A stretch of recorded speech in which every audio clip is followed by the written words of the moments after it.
Welcome back to my channel. ഇന്ന് തിരുവാതിരയാണ്. നീ വരുന്നുണ്ടോ?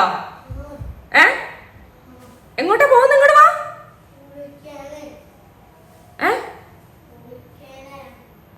കേറ് മന്നു, മന്നു കേറ്. റോട്ടിക്ക് നോക്ക ആരുമില്ല, നമ്മള് മാത്രം എണീറ്റുള്ളൂ എന്ന് തോന്നുന്നു. അമ്പലത്തിന്റെ അവിടെ നോക്കി നോക്ക്. അത് ശരിയല്ലേ. വാങ്ങണമെന്ന് വിചാരിച്ചിട്ട് അവിടെയൊക്കെ തിരക്ക് നോക്ക്. ദൈവമേ, ഞാൻ നിർത്തിയാ മതി. കംപ്ലീറ്റ് ഉണന്നു കേട്ടോ. പാലാഴി മർദ്ദനം നടക്കുമ്പോ അത് ശിവരാത്രി അല്ലേ? ഇത് ശിവന്റെ കല്യാണ ദിവസം, പെരുന്നാള്. പിന്നെ ഒരു ധനുമാസത്തിലെ തിരുവാതിരക്കാണ് അത്ര ശിവഭഗവാൻ ജനിച്ചത്. പിന്നെന്താ കല്യാണം കഴിഞ്ഞ ദിവസം. പിന്നെന്താ ശിവനെ കിട്ടാൻ വേണ്ടി പാർവതി തപസ്സിരുന്ന ദിവസം. അതാണ് തിരുവാതിര. അമ്പലത്തിൽ പോകുമ്പോൾ എപ്പോഴും നേരത്തെ പോകാനാണ് ശ്രമിക്കാറ് കേട്ടോ. അപ്പോൾ അത് 5 മണി ആവുന്നേ ഉള്ളൂ. വലിയ തിരക്കൊന്നും ആയിട്ടില്ല. ഇനിയിപ്പോൾ കുറച്ച് സമയം കൂടെ കഴിഞ്ഞാൽ ക്യൂ നിൽക്കേണ്ടി വരും ഭഗവാനെ കാണാൻ വേണ്ടിയിട്ട്. മോനാണെങ്കിലും ശരി മോളാണെങ്കിലും ശരി എപ്പോഴും പറയുന്ന പോലെ എന്താ ഓട്ടമൊക്കെ അല്ലേ. രാവിലെ 5 മണിക്കായി കിടന്ന് ഓടുന്നത്. നേരെ മറിച്ച് ഇത് സ്കൂളിലേക്ക് പോവുകയാണെങ്കിലോ എണീക്ക് പോലും ഇല്ല.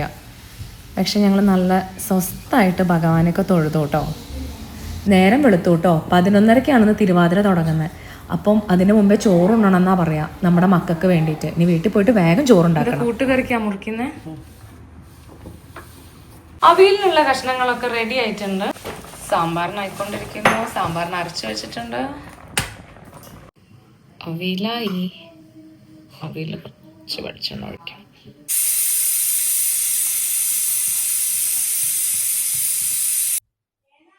അവിയല്, സാമ്പാറ്, കൂട്ടുകറി, മുളകാ പച്ചടി. എന്തുണ്ട്? കൂട്ടുകറി ഉണ്ട്. ഞങ്ങൾക്ക് ഇങ്ങനെ കുറച്ച് കഥ പറയണം. അങ്ങനെ കഥ പരദൂഷണം. ഞങ്ങളെ ഗോസിപ്സ് ഒക്കെ നടക്കുന്ന സമയം എന്ന് പറഞ്ഞാൽ ഇതാ. ഇങ്ങനെ ടേബിളിന്റെ മേലെ ഇരുന്നിട്ട് നമ്മള് അവിടെ വന്ന സമയത്ത് ഇങ്ങനെ തിരുവാതിര ഒന്നും ഇല്ല കേട്ടോ. ഇനി ഉണ്ടോ അറിയില്ല കേട്ടോ. ഉണ്ടോ? നമ്മള് പോയില്ല. ഉണ്ടാവൂല. തിരുവാതിര എവിടെ ഇല്ല. ഈ കോഴിക്കോട് അങ്ങനത്തെ സ്ഥലത്ത് ഇവിടുന്ന് അങ്ങോട്ടും ഇല്ല. വടകര, കണ്ണൂർ ഒന്നുമില്ല തിരുവാതിര ഇല്ല. എങ്ങോട്ടൊക്കെയാന്ന് തോന്നുന്നു അല്ലേ മെയിൻ ആയിട്ട്. അല്ല, ഞാൻ എപ്പോഴും ചോദിക്കണം വിചാരിക്കേ.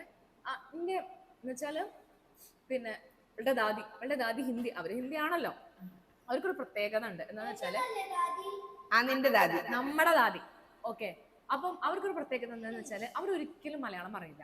അല്ല, മലയാളം അറിയില്ലല്ലോ. അങ്ങനെയല്ല, ഹിന്ദി അല്ല, അങ്ങനെയല്ല. നമ്മൾ മലയാളം പറഞ്ഞതെന്ന് വെച്ചാല് അവർക്കൊരു പ്രത്യേകത ഉണ്ട്. അവരെങ്ങനെയാന്ന് വെച്ചാല് നമ്മൾ മലയാളികൾ എപ്പോഴും മറ്റുള്ളവരെ പരിഗണിക്കുന്ന ആൾക്കാരാണ്. അപ്പൊ നമ്മളെ ഭാഷ അറിയില്ല. പൊതുവെ ഹിന്ദിക്കാരെങ്ങനെയാന്ന് വെച്ചാല് അവര് ഹിന്ദി മാത്രമേ സംസാരിക്കുള്ളൂ. അവർക്ക് അറിയില്ല നമുക്ക് അറിയില്ല എന്ന്. അവർ രാഷ്ട്രഭാഷയാണല്ലോ.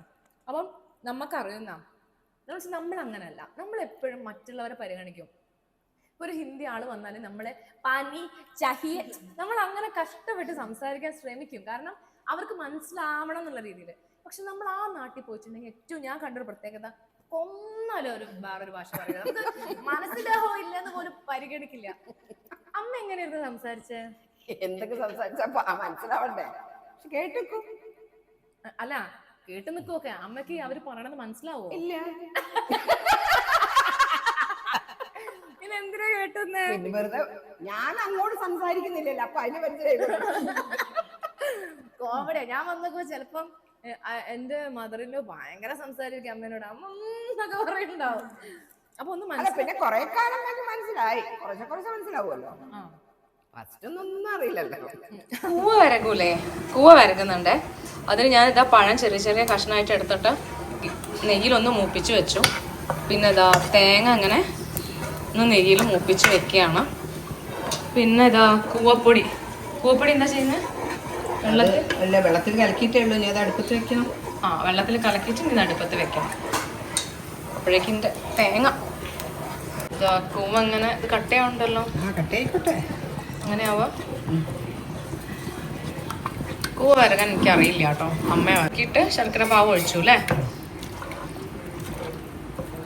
ഏലക്കായ ഇട്ടുണ്ട് കേട്ടോ പൊടിക്കാൻ വേണ്ടിയിട്ട്. പക്ഷെ കുറച്ച് ഏലക്കായ നമ്മൾ പൊടിയില്ല. അപ്പോൾ കുറച്ച് പിന്നെ എന്താ പറയുക ഷുഗറും കൂടെ ആഡ് ചെയ്തിട്ട് പൊടിച്ചെടുക്കാം. ശർക്കര പാവ് ഒഴിച്ചു. ഇനി ഇത് ഇനിയും ചൂടാക്കണം? വേണ്ട, അതല്ലേ അപ്പൊ ഡ്രൈ ആവണ്ടേ? ഡ്രൈ ആവുമല്ലോ. ഇതിപ്പോ ഡ്രൈ തന്നെയല്ലേ, ചൂടാക്കിയാൽ മതി. വേണമെങ്കിലൊന്നും ഇല്ല, അത് മിക്സ് ചെയ്താൽ മതി. ഏലക്ക പൊടിച്ചിട്ടുണ്ട് ഞാനത്. ഇതാ പിന്നെ ഞാനത് പഴം നെയ്യിൽ വറുത്തതും തേങ്ങ നെയ്യിൽ വറുത്തതും ഇത് അതിലേക്ക് ആഡ് ചെയ്യണം അല്ലേ? ഇത്രയും ചെയ്താൽ നമ്മുടെ കൂവ വരകിയത് റെഡി. ഇനി ഉറങ്ങാം, അത്രയല്ലേ ഉള്ളൂ. കൂവ വരകിയത് റെഡി.